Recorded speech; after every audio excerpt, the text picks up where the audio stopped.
ว่าพวงละเมือตาตีน้อยปล่อยเกิดก่อนเนี้ยวันมาที่ไกลมองสักไว้ไรล่ะห่างตาแล้วลายก็ได้เสียงกูตาหอกแก่อยู่ในบ่อนไว้เมียอยากได้ยินลูกก่อนตายเห็นกันน้ำ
โอ้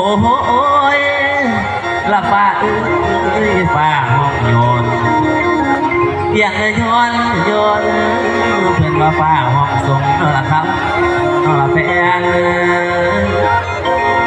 มาบ้านนี้พนาฟ้าห้องทรงเสียงถึงคุณถึงที่คงลำที่นอดนองอยากเห็นพี่จึงมาพี่จึงมาโอ้ยน้อนางโอ้ยลา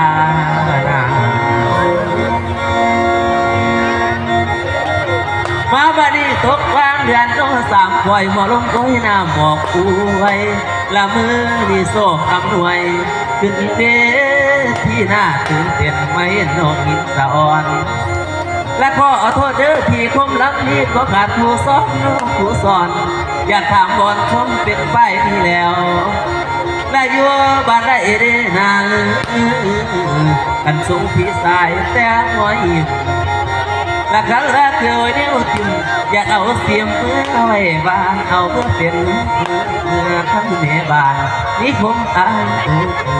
ขาดผู้ฟองอันนี้นางในนางกะยันหลายเด้อยันจะทั้งฝ่ายน้องน้องฝ่ายน้องลังเกียจที่เป็นหมอลำนี่แล้วกายตัวดำดอกมือมีอุ่นบอดีเป็นคนให้ละคันเป็นตาพอได้สิเศร้าลำซ้ำน้ำโบคันได้อยู่บ้านนี้ที่เศร้าสังดอกสังลาอันนี้นางในนางบ้านไอ้เกิดอยู่คำกำฝ่ายทางโน้นแดงคุณแล้วก็อาณาธาทางแบนตะกูบ่มีสิมาเกี่ยวละนอนคนเดียวหลายเด้อน้องของหัวใจได้แต่เปียวอ้ออ้ออ้อยอ้อยอันนี้นางไอ้นางเรียกอยู่คนเดียวพระอาทิตย์มาดอปากเบาโอ้ยยามสิเท่าเมียเราบ่นอนข้าวพวนพอเลยไปโน่ไว้นะโอ้โอ้โอ้โอ้โอ้เวลานา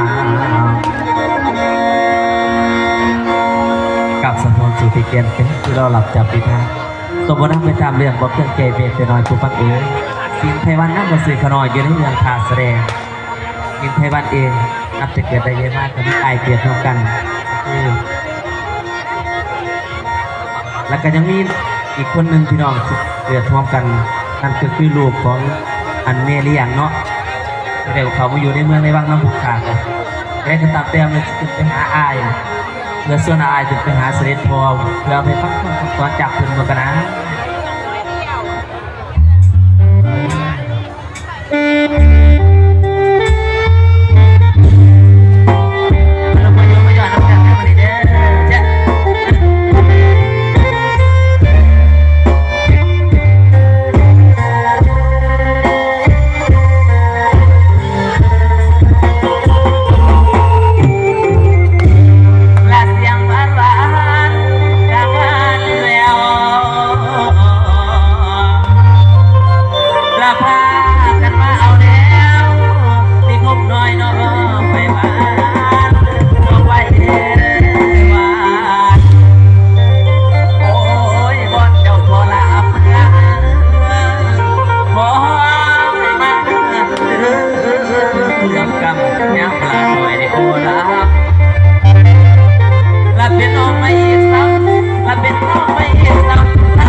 วนเบาเท้า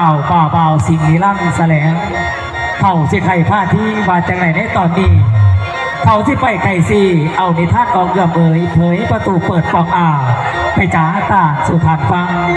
เบาสิ่งนิรันดร์หับบทบาทการแสดงโดยการพระเอกนุ่มขวัญใจศิลปินเบาธนูสินตินสมบูรณ์หับบท